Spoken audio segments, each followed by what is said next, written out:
जीवन recording studio नगोछा 0 माइल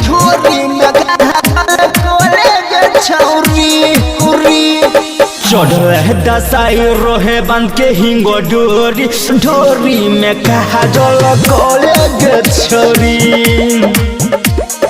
चढ़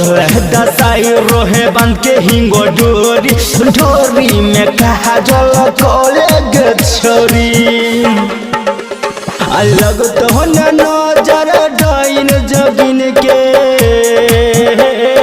लग तो नजर डाइन जगिन के जोई बेजी झिझिया खेल गे पोरी चढ़ल दसाई रोहे बांध हिंग डोरी ढोरी में काजल कोले गे छोरी चढ़ल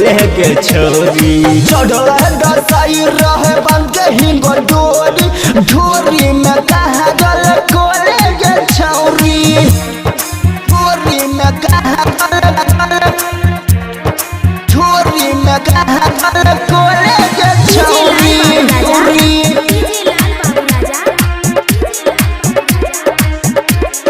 हाँ करे तू हमारा पर बेसबस गे हाँ करे तू हमारा पर बेसबस गे छही तू लाभर हमर तू खस गे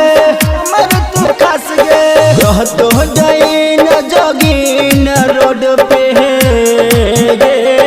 रहतो डैन यहाँ सब पुजले रोड पर बोच के जइया सन दिल गोरी चढ़ल दसाई रोहे बांध हिंग डोरी ढोरी में काजल कोले गे छोरी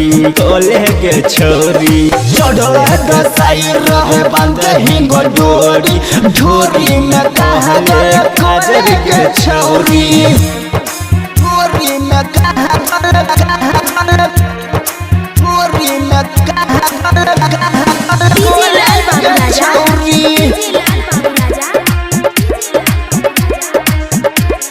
हाँ दुर्गा माई बकरी है तू ही पूजा दुर्गा माई के करी है तू पूजा छही नदन अभी छही तू चूजा राइटर सुम चिंगारी के बतिया गे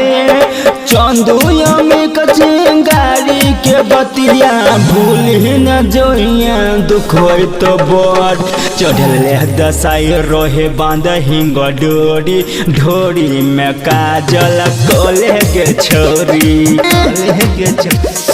चढ़ल दसाई रोहे बांध हिंग डोरी ढोरी में काजल कोले गे छोरी तो नजर डाइन जगिन के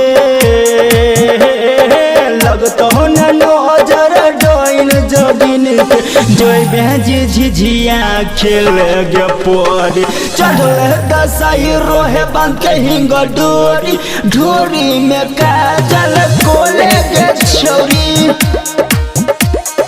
चढ़ल दसाई रोहे बांध के हिंग डोरी ढोरी में काजल कोले गे छोरी